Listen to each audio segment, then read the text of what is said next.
आशा है आप ये वीडियो दोस्तों और परिवार के साथ साझा करेंगे। सबसे महत्वपूर्ण बात यह है कि यह अध्ययन आपको बुद्धिमानी से चलने में मदद करे। धन्यवाद।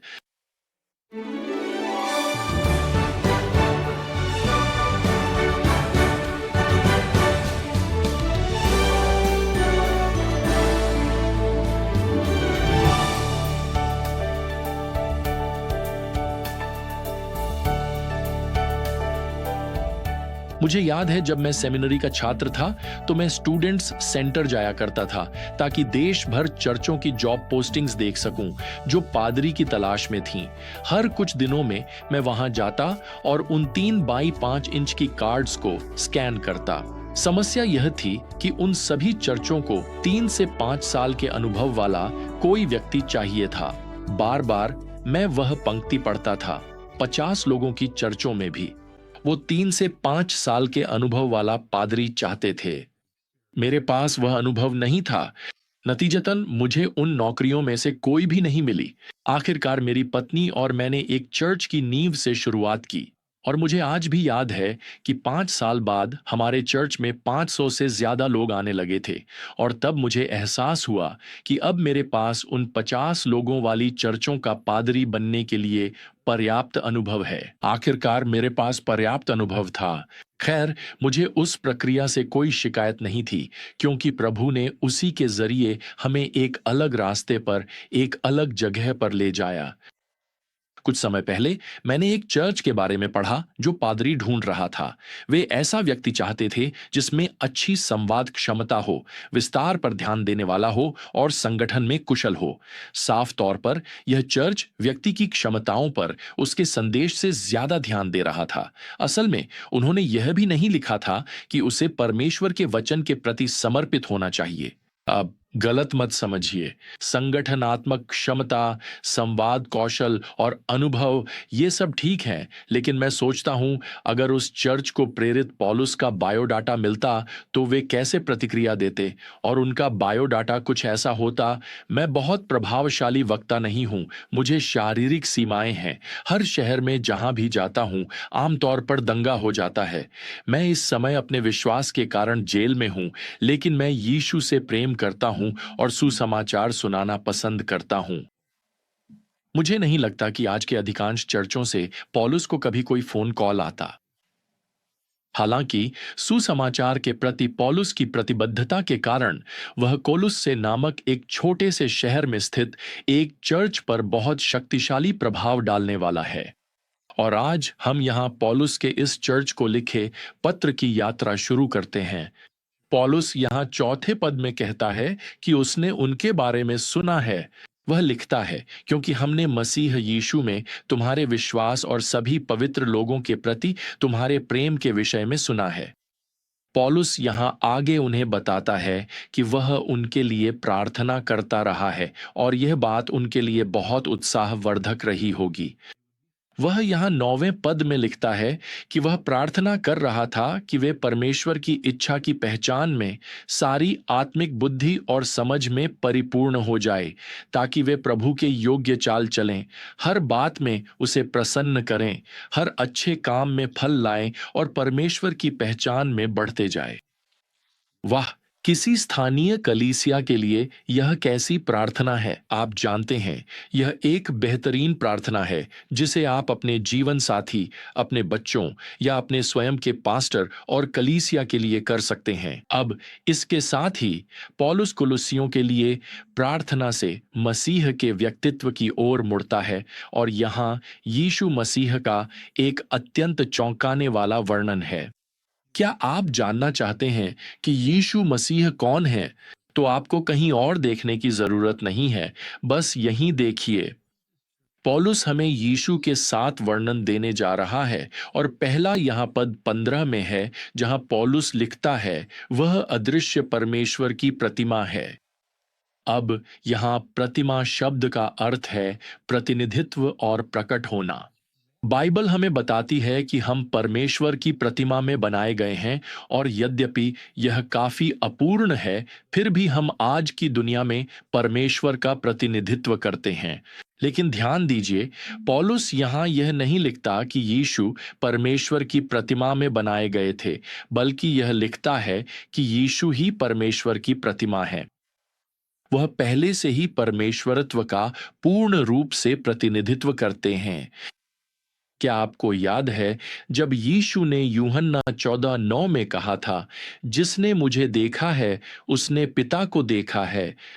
दूसरे शब्दों में यीशु कह रहे हैं, मैं अनंत परमेश्वरत्व का भौतिक प्रकट रूप हूं। अब पद 15 में दूसरी विशेषता यहां है। पौलुस लिखते हैं कि यीशु सारी सृष्टि में पहिलौठे हैं। अब बहुत सारे धार्मिक पंथ और धार्मिक आंदोलन हैं जो इस विशेष वाक्यांश का उपयोग यह साबित करने के लिए करते हैं कि यीशु केवल सबसे पहले बनाए गए थे, कि वे शाश्वत नहीं थे। खैर, पौलुस यहाँ जो पहिलौठा शब्द का उपयोग करते हैं, वह वास्तव में उस व्यक्ति के लिए है जो सर्वोच्च है, जो प्राथमिकता में पहले है। तो पौलुस यहाँ कह रहे हैं कि यीशु को सारी सृष्टि पर प्राथमिकता प्राप्त है। वह सब कुछ पर प्रोटोनोटाकोस है, यही शब्द है। उन्हें सारी सृष्टि पर सर्वोच्च अधिकार प्राप्त है। अब ये जो विचार है कि यीशु केवल कोई महान मानव थे क्योंकि वे अच्छे इंसान थे, यहाँ तक कि पूर्ण भी थे, न कि शाश्वत परमेश्वर के पुत्र, तो यह विचार प्रारंभिक ग्नोस्टिकों तक जाता है। वे झूठे शिक्षक थे जिन्होंने मसीह की दिव्यता का इनकार किया था। कुछ समय पहले मुझे किसी व्यक्ति से 10 पन्नों का पत्र मिला जो इस बात से परेशान था कि मैं यीशु की शाश्वत दिव्यता सिखा रहा हूं कि वे जन्म लेने और यीशु नाम रखने से पहले परमेश्वर के पुत्र के रूप में विद्यमान थे। खैर, उसने कुलुस्सियों में इस पद का उल्लेख किया, यह प्रमाण देने के लिए कि यीशु केवल पहली सृष्टि थे और वे केवल एक मानव पुरुष थे। खैर, भले ही इस व्यक्ति को यह नहीं पता था कि प्रोटोटोकॉस का क्या अर्थ है, और यह ठीक है, उसे बस अगला पद देखना था। एक मनुष्य वह नहीं कर सकता जो पौलुस यहाँ यीशु मसीह के अपने तीसरे वर्णन में प्रकट करते हैं। यह रहा, वह सब चीजों का सृष्टि करता है। पौलुस पद 16 में लिखते हैं, क्योंकि उसी के द्वारा अर्थात यीशु के द्वारा सब चीजें सृजित की गईं, स्वर्ग में और पृथ्वी पर, दृश्य और अदृश्य, चाहे वे सिंहासन हों या प्रभुत्व या शासक या अधिकारी, सब चीजें उसी के द्वारा और उसी के लिए सृजित की गईं।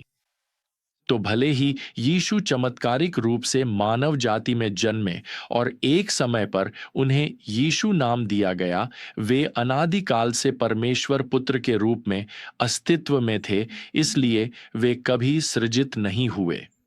वह सृष्टिकर्ता है। अब जब आप उत्पत्ति अध्याय 1 और पद 1 पर वापस जाते हैं, तो उस अद्भुत रहस्योद्घाटन के बारे में सोचिए। आदि में परमेश्वर ने आकाश और पृथ्वी की सृष्टि की। पौलुस यहाँ कुलुस्सियों 1 को 16 में कहते हैं कि सृष्टि का परमेश्वर परमेश्वर पुत्र यीशु हैं, जो अनादिकाल से परमेश्वर पुत्र हैं। वही थे जिन्होंने ये शब्द कहे थे, उजाला हो जाए। नक्षत्रों से लेकर जानवरों और मानव जाति तक यीशु ही थे जो उत्पत्ति अध्याय 1 में उन्हें अस्तित्व में बुला रहे थे। बाइबल की शुरुआत में उस अद्भुत अध्याय में जो क्षण हमारे लिए दर्ज है, उसी समय यीशु बोल रहे थे। वह सृष्टिकर्ता परमेश्वर हैं। अब यीशु ने केवल ब्रह्मांड की रचना ही नहीं की। पौलुस हमें इस चौथे वर्णन में आगे बताते हैं कि यीशु वास्तव में सब कुछ एक साथ थामे हुए हैं।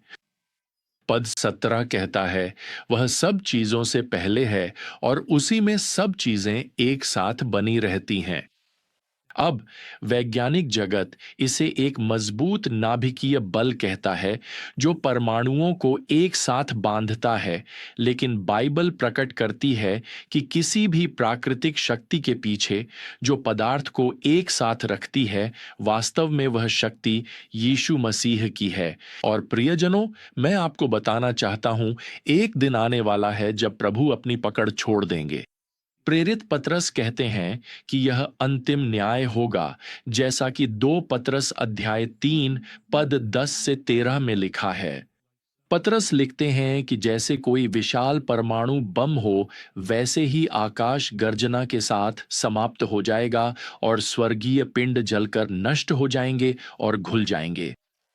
यह बस वाष्पित हो जाएगा।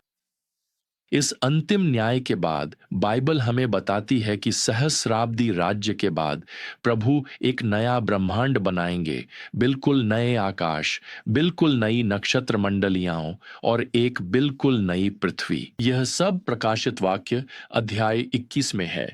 अब यीशु का 5वां वर्णन यहां है। पौलुस पद 18 में लिखते हैं कि यीशु कलीसिया के सिर हैं। तो यीशु न केवल सारी सृष्टि के मुख्य रचनाकार हैं, बल्कि वे कलीसिया के मुख्य चरवाहे भी हैं। अब पौलुस यहां पद 18 में एक और वर्णन जोड़ते हैं कि यीशु मरे हुओं में से पहिलौठे हैं। दूसरे शब्दों में यीशु पहले व्यक्ति थे जिन्हें महिमा से भरे शरीर के साथ मरे हुओं में से जिलाया गया, जो फिर कभी मृत्यु का अनुभव नहीं करेगा। यीशु हमारे और आपके लिए वह वादा है, प्रियजन, कि हम भी महिमा से भरे निष्पाप शरीर के साथ मरे हुओं में से जिलाए जाएंगे, जो इस बार हमेशा के लिए बने रहेंगे।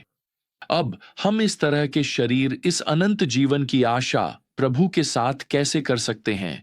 तो पौलुस हमें यहां इस अंतिम 7वें वर्णन में बताते हैं, और वह यह है, यीशु वह शांति संधि है जो हमारे क्षमा की गारंटी देती है।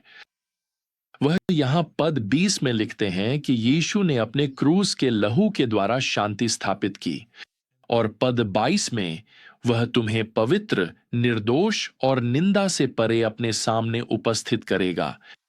मुझे यह अभिव्यक्ति बहुत पसंद है। यीशु हमारी संधि है, हमारी शांति संधि। यह शांति संधि लाल रंग में, रक्त के रंग में लिखी गई है। प्रियजन, आपके और मेरे पापों के लिए उनका भुगतान ही वास्तव में उस शांति संधि की स्याही है जो हम परमेश्वर के साथ कर सकते हैं। खैर, इन अद्भुत विवरणों की सूची हमें प्रभु की स्तुति करने, उसकी आराधना करने और उसका अनुसरण करने के लिए प्रेरित करती है, जब तक कि एक दिन हम उसे आमने सामने न देख लें, और हम देखेंगे। तो जब तक हम फिर से यात्रा शुरू न करें, प्रियजनों, प्रभु यीशु मसीह का अनुग्रह, परमेश्वर का प्रेम और पवित्र आत्मा की संगति आप सभी के साथ बनी रहे। आमीन।